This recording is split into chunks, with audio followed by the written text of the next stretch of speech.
All right, Alex, I am so excited to have you on Professionally She today. We've got a lot to talk about, but I want to kind of start with a little bit about you. Tell me kind of how did you get into the insurance agency? You're new to Denver as well. So tell me a little bit about kind of what brought you here and a little bit about your business. Yeah, thanks for having me. I just like any excuse to hang out with you. So this is just I lots love of you. lots of fun things going on. I think you're so cool. Yeah, hi, I'm Alex Lammers. I own Lammers Insurance Agency. I started this 3 years ago in a very small town. And I moved my family, my husband. I was pregnant when I moved here, actually. We have a sweet, perfect, wonderful angel baby, Joseph. I moved to Denver a little over a year ago because I got the chance to absorb a insurance book of business, which was a huge career opportunity. Absolutely. Um, yeah, here we are, rocking and rolling in the big city. How are you liking Denver so far? It's completely different. Where I was before, it was population, I don't know, 5,000 or something. There were a lot more cows than people. Yeah. And it's actually a lot of fun. We're having a really good time. Good. I'm so Yeah. glad. And it's been so fun to get to know you because you moved here. We met through like a networking group, and Mhm. it's like we have this little core group of girlfriends that I absolutely adore. And so it's been super fun to be able to get to know you and the other ladies in the group. It's been a blast. It has been a blast, and it's just so needed to hang out with a girl gang who is supportive. I can post something on Instagram, and I know at least five people will like it. You know, Yep. yeah, it's really helpful and to bounce off ideas and just be like, "Wow, this week I'm Yeah. so stressed," or "This week I'm killing it," and just be celebrated and supported. Either way, it's Yeah. awesome. Yeah, and that's what's been so nice about this little core group of friends that we've built. It's Mhm. like we started off just as strangers at this, one networking event, and it's like we all just kind of like really clicked, and it just our Mhm. friendship has kind of blossomed, and it's been so fun. And Yeah, yeah, you're right. Anytime that any of us post anything on social, business, yeah. personal related, all of us are chiming in, and it's just been um, a much needed type of group of girls.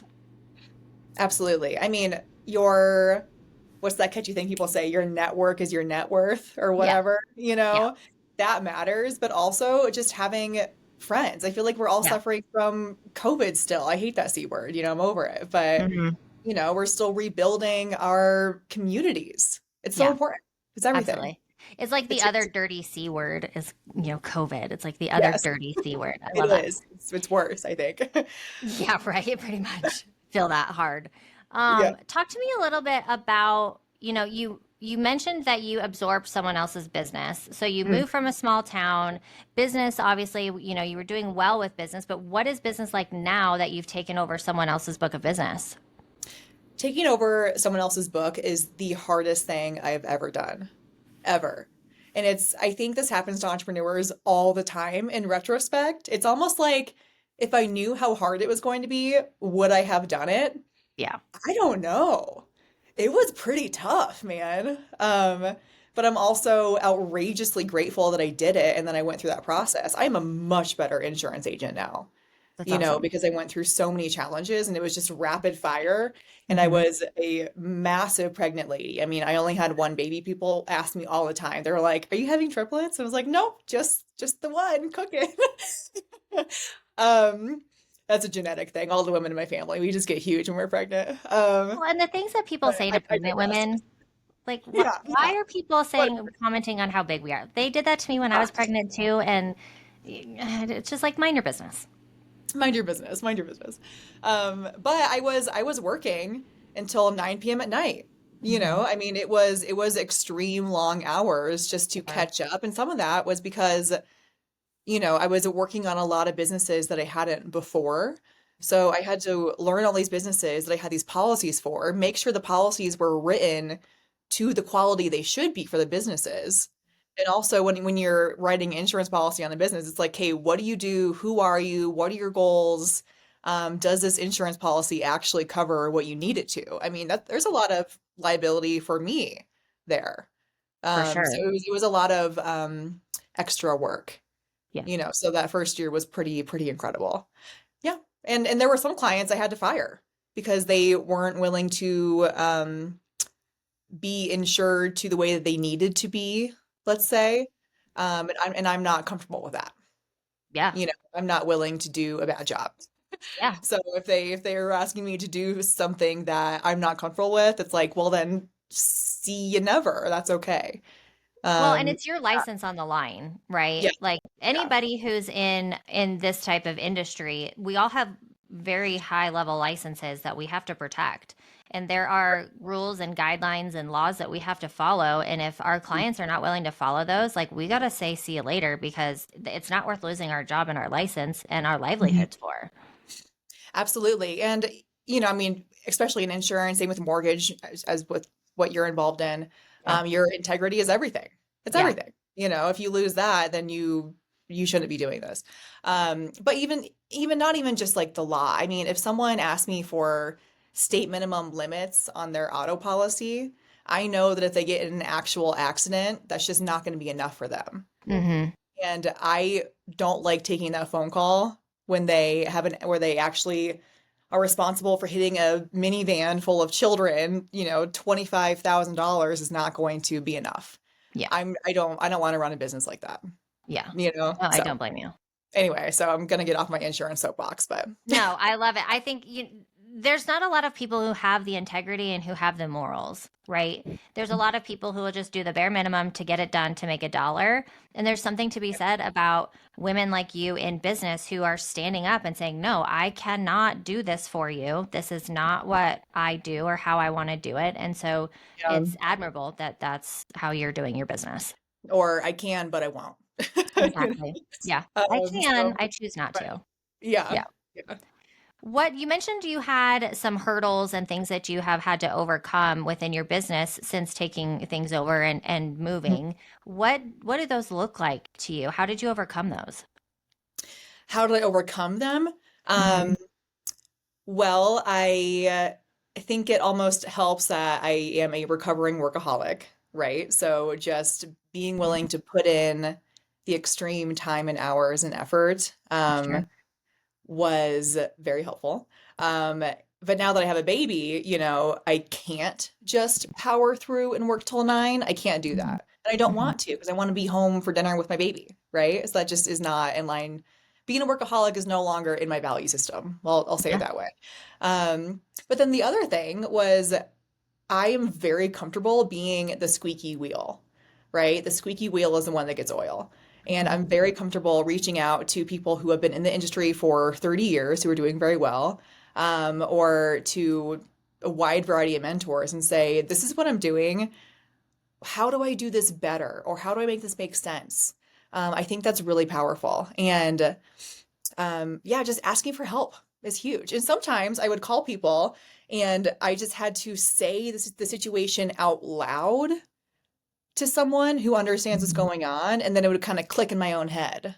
But sometimes you just need to talk it out, and then Yeah. it'll make sense, right? Yeah. And then Absolutely. as they were saying the correct answer to me on how to go about it, it was like, oh, okay, yes, of course that's the answer. I just had to say it out loud to make this make sense because it's Hmm. so chaotic in my head. Hmm. I don't, maybe it's because I have low level ADHD. I don't know, but gotta do what you gotta do. Got that going. I'm right there with you We all on have ADHD anymore. Social media did it to us. right there on that level with you. Yeah.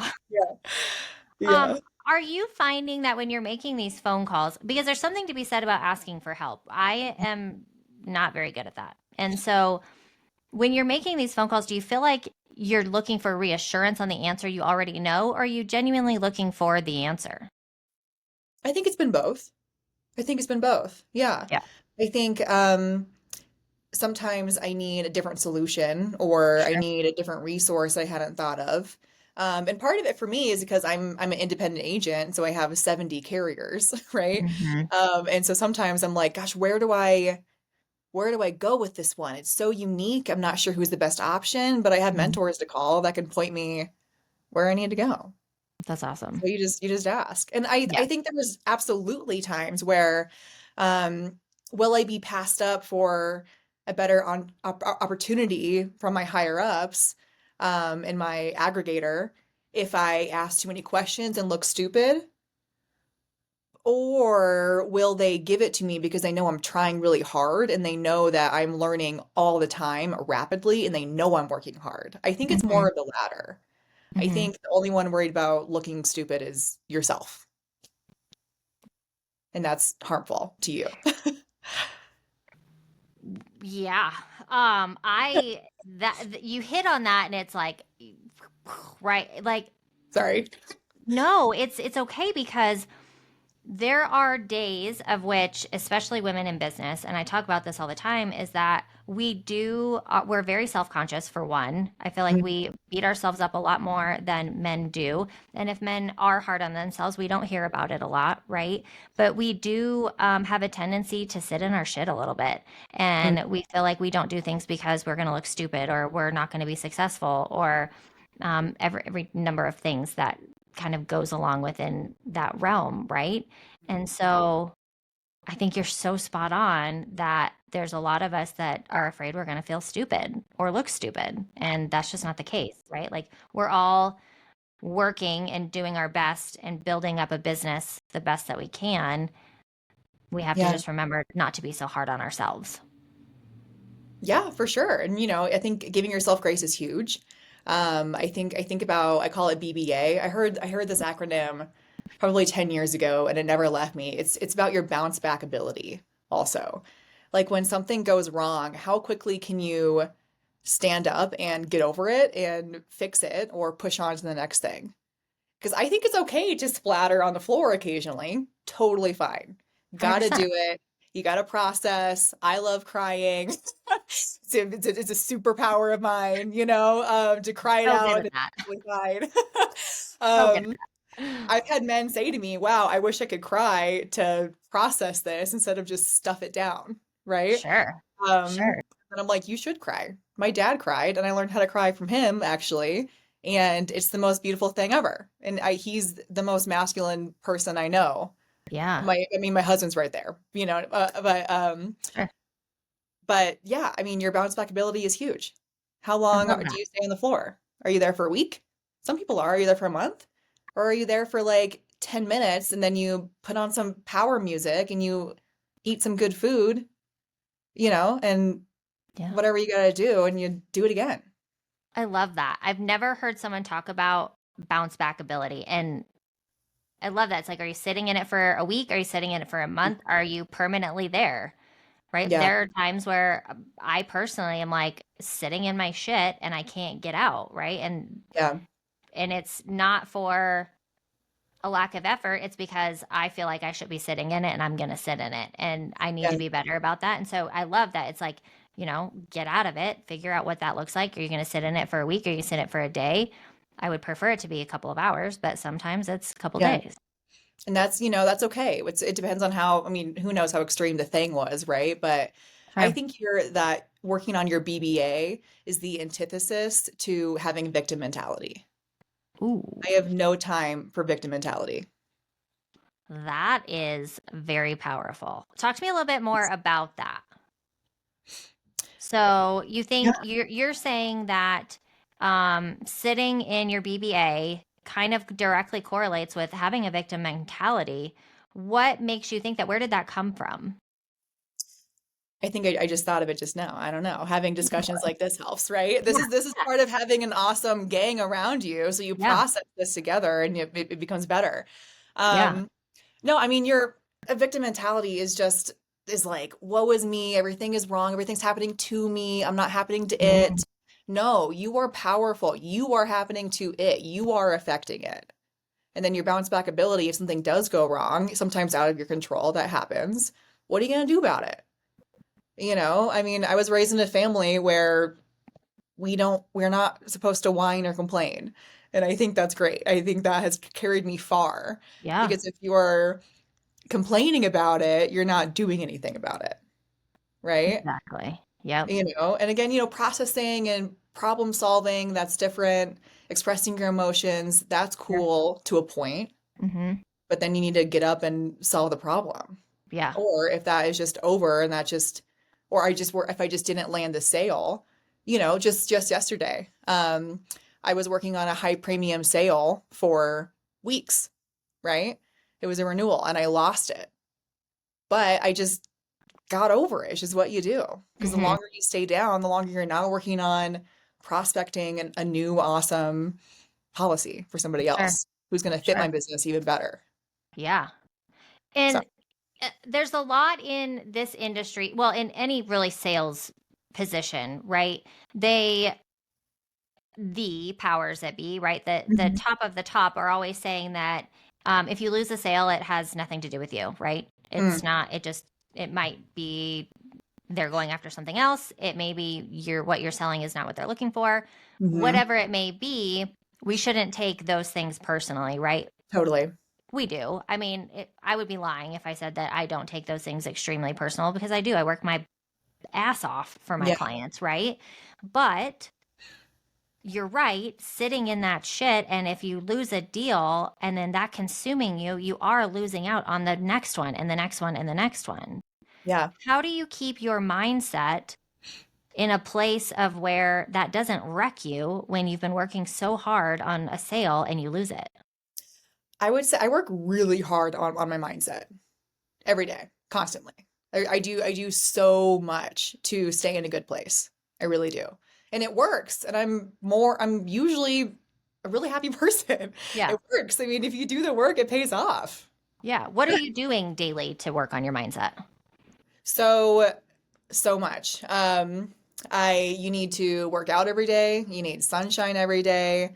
Now to make that happen, my baby he wakes up at 6 a.m. So that means I have to wake up at 5 a.m. to go work out and Mhm. be outside. Sun's Mhm. not up yet. It will be later in the summer, but I still get sunshine later in the day doing Mhm. something. Um, if I don't work out and go for a walk in the morning, there's a it's almost tangible, this brain fog I have. I mean, I'm a morning person. I wake up, my body just like shoots full of cortisol, which I appreciate because I get out of bed, I can't fall back asleep, and then I can Mhm. go and do all the things. Also a coffee addict. That always helps you be a morning person, because then you have something to look forward to when you get out of bed, right? Your morning Exactly. coffee treat. Yep. Um, Everybody has their vice. Coffee's mine. I'm not Same. not sorry about it. Same. That and then also, I never go a date without giving my husband hardcore snuggles. We need that. Hmm. You know what I mean? And obviously my baby as well. And then I listen to pretty intense motivational podcasts sometimes. I mean, sometimes it's like a recording of some guy yelling at me to go do awesome things and whatever. Other times it's discussions between business owners and what they overcome to do better and be better. Yeah. Um, yeah, podcasts are huge. Sometimes it's powerful. I love a good self-help book. Yeah, it makes you a better person. Um, I try not to spend too much time on my phone. If I'm doom scrolling, there's a bigger issue and something else is wrong, and I need to Yeah. go take care of that and stop doom scrolling, Sure. right? I try to not have my phone in the bedroom at night. Hmm. Um, and I try to read my Bible before bed. You know what I mean? And that sends me to sleep very peacefully. Yeah. I love that. Yeah. Have you grown up with that mentality that you need to have a positive mindset, or is it something that you've kind of taught yourself and learned over the time? I think both. My parents were in sales also. They were insurance agents. They did long-term care, totally different area of expertise than, Mhm. than what I do. But yeah, I mean, they were in sales and they were also coaches to other agents that they had below them. So yeah, I grew up with that. So that definitely helps. I grew up in a very goal-oriented household. I also grew up in a household with very powerful women. That was the norm. To the point where when I kind of launched into the world in college and even after college, I was like, what is feminism and why do we need it? You know, I Yeah. was like, I understand the whole glass ceiling thing. My mother shattered that 40 years ago. It's over now. Like, what are we, Yeah. you know? Yeah, it's always been that way. But I also continue to improve it and work on it every day, for sure. Sure. It's not a one and done thing. No, and we're constantly working on it. We have to constantly work on ourselves and we have to constantly be aware of where our head is at and kind of how that is affecting our day to day, right? Yeah. And I was just talking with someone earlier today, and we were talking about self-sabotage, Mm, mm, right? Um, I am currently sitting in my shit mm, recently and have figured out I am totally self-sabotaging myself. mm. Why? Right? Why do I have that mentality and why do I want to do that? And there's absolutely no reason for it, for one, because I am really good at my job and I do know that. You But are very good. there comes a time where sometimes our mental health slips and we kind of get into this really dark area of which we have to get ourselves out of. So Mm. I love that you are really into like the self-help stuff because I have Love it. all of a gazillion of these Yeah. that I are collecting dust, and I really need to read them because I think that they would be, really good to dive into. Mm. So, what are if you could say your top three, whether it's podcasts or self-help books that you would recommend to our listeners, what would those be in order to like really get out of that slump, fix your mindset, and be a badass businesswoman? Sure. Well, the podcast I'm binging lately, I just found it recently. It's called Real Business Owners. Hmm. And it's just this dude who runs 13 miles a day every morning and like owns a bunch of businesses and has failed a lot of times and is now succeeding because that's kind of how that Sure. works. And he sometimes it's just him. Sometimes he's interviewing really awesome people who sold a company for $1 billion. I mean, it's good. It's really good. Yeah. Um, if you haven't read the book, this is so cliche, everyone says it, How to Win Friends and Influence People, you just have to. I've It's never it's heard of that one. it's 100 years old. Dale Carnegie. You gotta read it. Okay. It's classic. How to Win Okay. Friends and Influence People. It's the original sales business owner's book, in my opinion. It's how to network, how to make friends, how to be likable, how to make people feel good. That's everything. Yeah. Yeah, those are Absolutely. those are my top two for sure. Awesome. We'll have to get some of those put into our resources for Professionally She because there is something to be said about reading things like that, right? And absorbing those type Mhm. of books.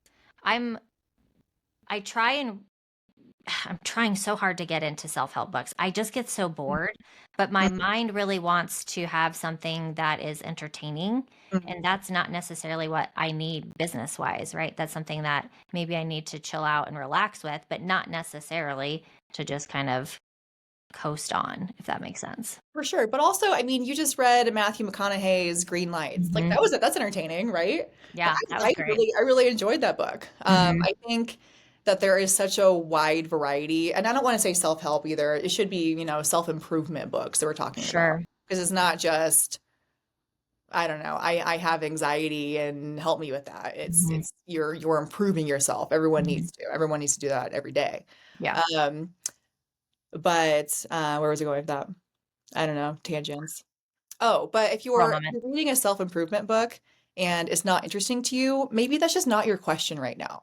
What is your Mhm. question? What are you actually thinking about? What are you struggling with? Because you will find that book interesting if it's answering a question you actually have. Yeah.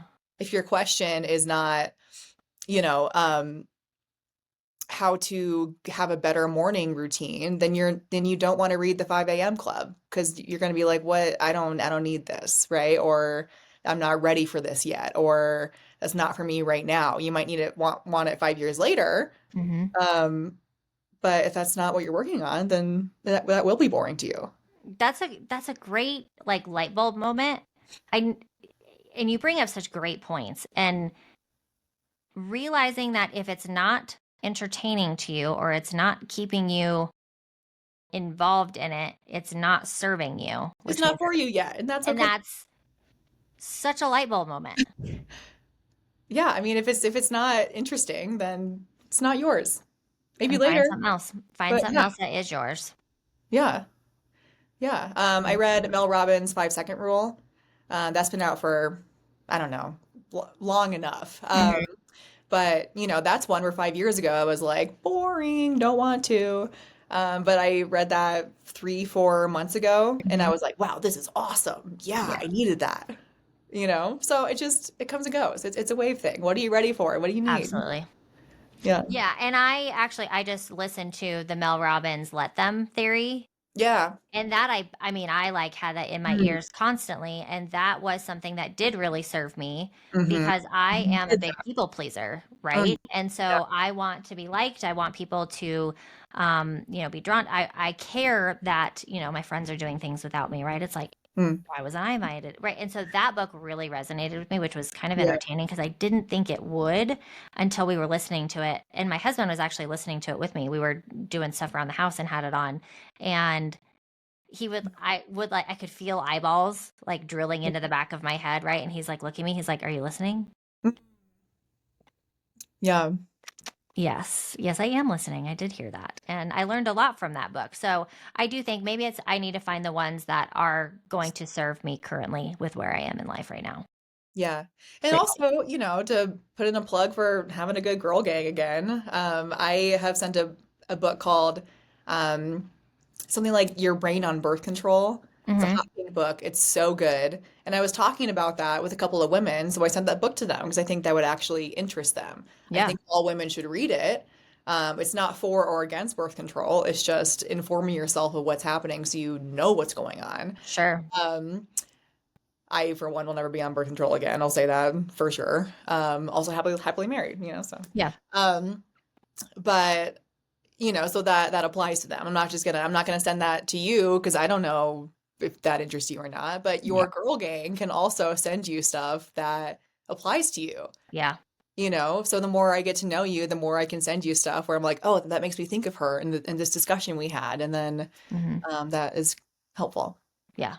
I and we keep going back to the girl gang thing, and I absolutely adore having solid friendships. Mm, Right? There is something to be said about having, like you just said, as people get to know you, they can recommend things and send mm. things to you. My therapist sends me a lot of books to read that I Cool. really need to be better about reading. She's gonna get me on this one. Um, and I lost my train of thought on that one. Girl gang, Girl gang, good friendships. good friendships, business, really good business advice, right? Mm, So as women, we have a tendency to hold things back, and we have a tendency to um, operate alone, mm, right? And so I love to see women within the professionally she community, women that I'm networking with, women that I'm getting to know, who are all banding together and sending books like you're sending recommendations, picking each other up, right? Like I was mhm, texting Danielle the other day and I'm like, today sucks.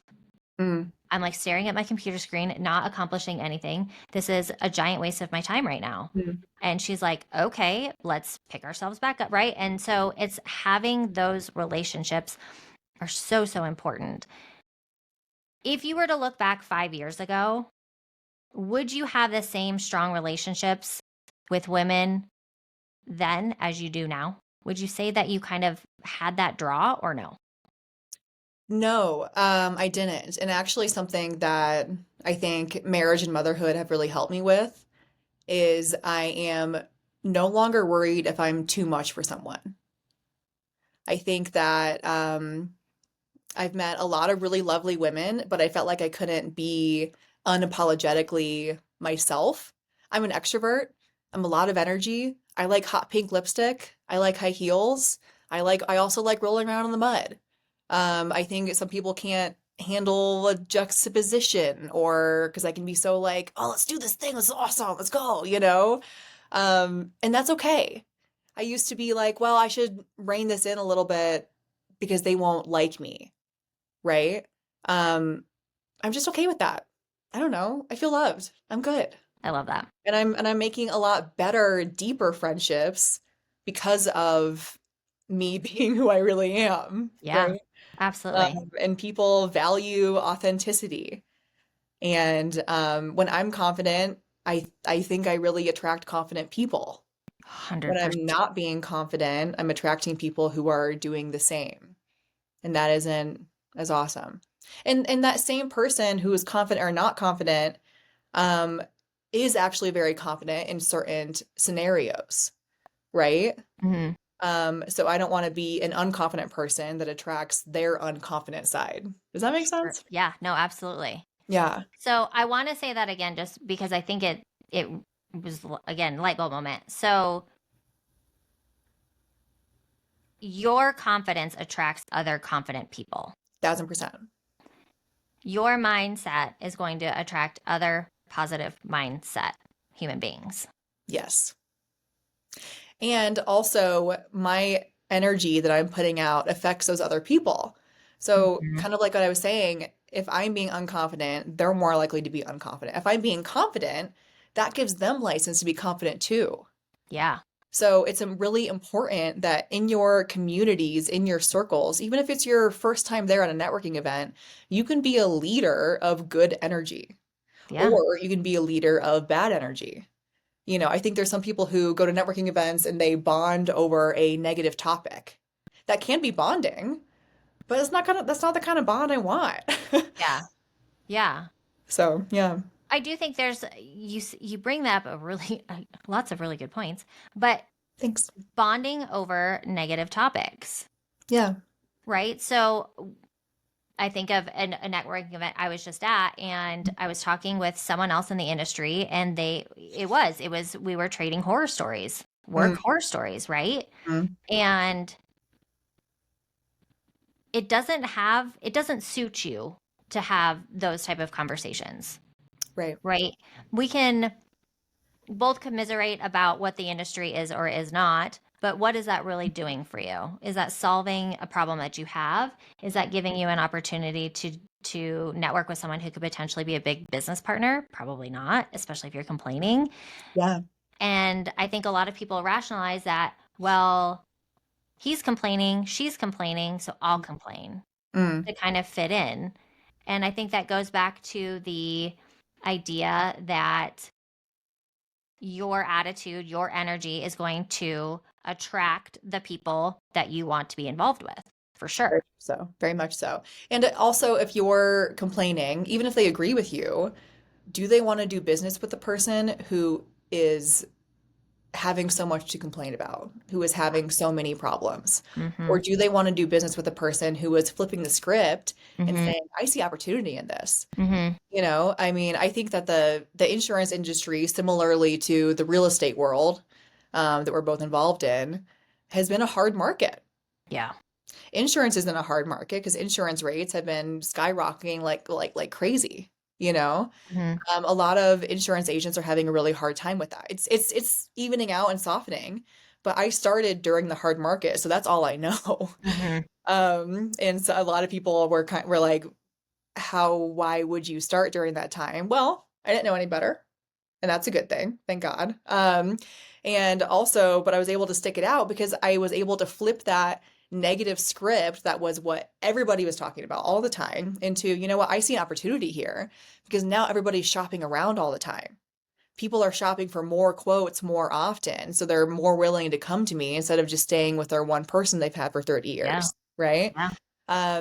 Or also a lot of insurance agents and a lot of people in the real estate world retired during the hard market because they Yep. were like, you know what, we've had easy sailing for 20, 30 years. I don't really know what that stat is, but it's been the hardest market people were saying in their entire career. So we've been doing it for a Mm-hmm. very long time. So they Mm-hmm. retired. They were like, you know what? Sayonara, I'm good. Yeah. So they quit. More for me. Cool. That's awesome. That's an Yeah. even better time for me to get started. And more to that, I'm learning during a hard market where it's harder to quote, it's harder to get policies pushed through and to convince carriers to take this policy on. I am going to be such a good agent when it's a soft market and it's easy, right? Yeah, absolutely. There's, I saw it too within the mortgage industry. I got in um, during COVID when everyone and their Mhm. mother was refinancing into low interest rates, or Right. they were buying, the houses 50,000, over asking price, right? Things are Yeah. crazy. And we saw a huge boom in the amount of people come into the industry. And a lot of people were like, well, they're doing it. Why can't I do it? Mhm. Right. And then you kind of see it on the other side where a lot of people got out of the industry because it got hard, Yeah. but what about those people who have stayed in the industry because now they know how they can basically overcome some of those challenges. Mm-hmm. So it's interesting to kind of see that script flipped back Yeah. and forth during different times. Resilience is rewarded, in my opinion. Yeah. 100%. Yeah. Yeah. And you just have to power through. And I say that more for myself, but more for anyone in business who is kind of in that rough time right now, Mm-hmm. right? Mm-hmm. Set your daily habits. I'm a partner in a company called M1 Academy, and we do coaching and consulting for people in the real estate space. And Cool. our biggest thing is your daily habits and your mindset. If Yeah. your mindset is in the toilet and your daily habits are non-existent, your day is not going to be productive. You are not going to see any results come out of sitting at your desk, staring at your computer and doing nothing, Right.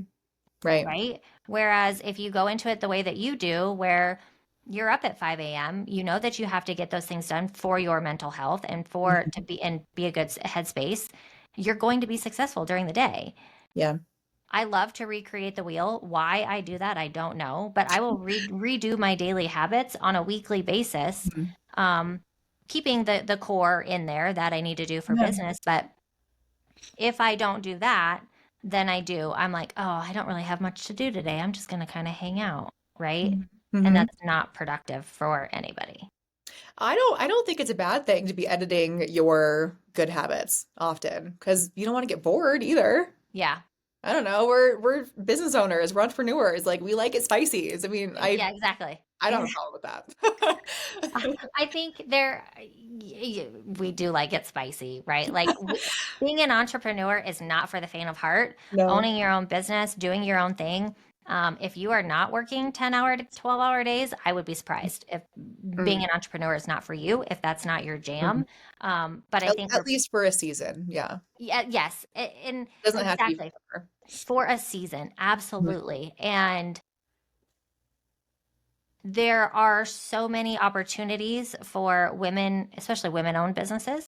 Mm, Um, whether it's getting grants or programming and things like that, there's so much out there and there's so much opportunity, and there are so many badass women like ourselves and like the core group of ladies that we've built that are killing it in business and are going to continue to kill it in business, and I just love to see that. I think it just makes my day. I love it. Do men have really intense community groups like we do? I I don't feel like I think see so. so many for women. Do guys have that? I, you know, I don't think they do. I think that they should, exactly. And everyone should have like accountability partners, right? Everyone needs to bounce ideas off of someone, whether it's male, female, whether it's your dad, your mom, your best friend, your children. I don't know, whoever that is. Um, I don't think my children, I mean, I actually have a very empathetic daughter, and she can tell when I've had a day, and she'll be like, "Do you want to talk about it?" Oh, She's that's 11. cool. That's really cool.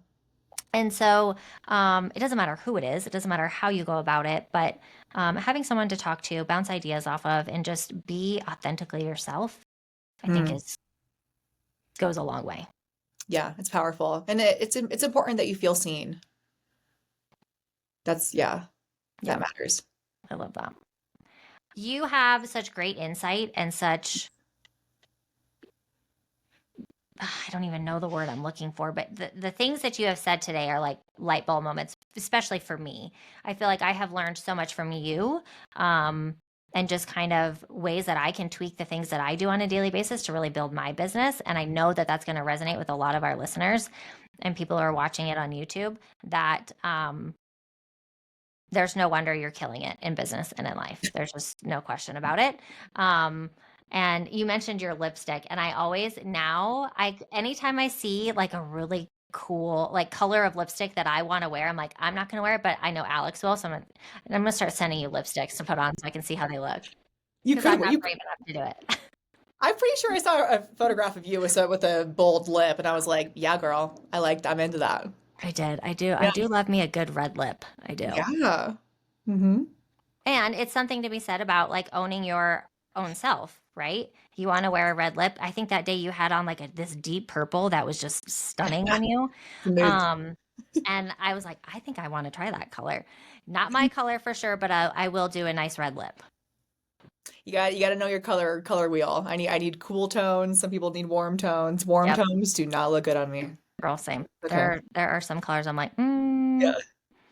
But I did do, speaking of colors, I did do what are they? Like color matching, Oh, where yeah. they like Like full drape for a skin you. tone. Yeah, where I they like really want to do drape. that. Okay, so I did it, and the colors that came back, I was like, Did no. you agree or were you just surprised? I was very surprised.